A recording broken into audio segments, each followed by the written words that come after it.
Now, Lou, if you remember a little while back, we had Glenn on, and we were talking about homeschooling, and he said something that had a real impact on you. What was that? It really resonated with me. I remember we asked Glenn, you know, about homeschooling and why he homeschools his kids, and he said his older two kids who are in school and always went to school, he said he noticed something about them. Do you remember this? He said they changed, and I didn't like it. And that struck me because, I mean, we know exactly what he was talking about. But your children are homeschooled. Homeschooled. So what would you say is to the advantage of being homeschooled? I don't know. They actually learned something. Yeah. The problem that I saw with my first two that weren't homeschooled was I saw change in them. When the essence of who you are, when you go out there in the world, begins to get diluted and shifts, and then you're no longer who you are anymore. And we're so all about preserving who you are and being all you can be. So I thought it would be so interesting to talk about how do you stay true to yourself? How do you hold on to who you are when you're out there? See, I think here's the hard line, is because if you go to some public schools, you are exposed to basically debauchery. But if you don't... Oh, my poor Leah. Look at her. I'm just being honest. She's like, being debauched. No, I'm just saying, like, you see a lot of stuff. You do. You're exposed to everything. Yeah, and that can't help but change you. But do you shelter your kids from that, you know? Well, it's interesting because when you are with 25 kids a day, wherever you are, when you're at work, wherever you are, especially in the formative years when you're growing up, it's not just that you're exposed to all the, as you call it, debauchery. I'm just being honest. I've been to college. This is what happens. But in the younger years, remember there was that thing called conformity pressure, peer pressure, pressure to conform.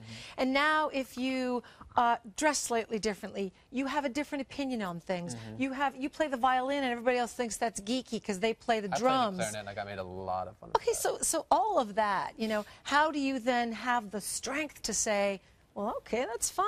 I'm still going to play the clarinet because that's who I am. Not many people that young are that self-confident. I don't think they can stand up to it. Well, do you know, see this girl here, Leah? You know what she just won most blank for in her yearbook? Most What? original. Watch out. Look at that face.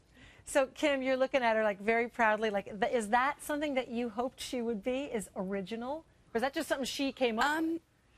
She is who she is, and I think as a parent, if you have a child who is original, the best thing is that you have to be okay with it. Adults can get sucked into peer pressure as well, that everyone else's child is doing one thing and your child is a little bit different. And I think when they see us really embracing their unique traits, I mean, it started as early as 2nd or 3rd grade with someone telling her that she was weird because of something she wore, and her response was, oh, well, thank you.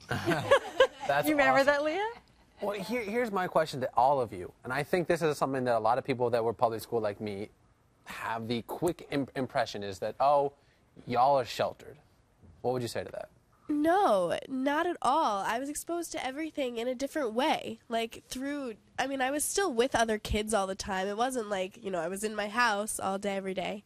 But I definitely wasn't sheltered at all, I think. You know, Mary was just in a play last year, and it was all about bullies. And you played a pretty convincing bully for somebody who has not been exposed to that at all. How did you manage to preserve? You're one of 4 kids. You never went to school. You're with tons of kids. You basically hang out in New York all the time. And you are who you are. I am. I think that there's still pressure, just in a different way. Okay. But not, I think it's less. I do, because everyone is weird. Everyone is doing what they think they want to do. And I think that's such a cool experience to be able to choose. And no, I really haven't experienced anyone coming up to me and being like, oh, I can't believe you act. That's so weird. I've never had that.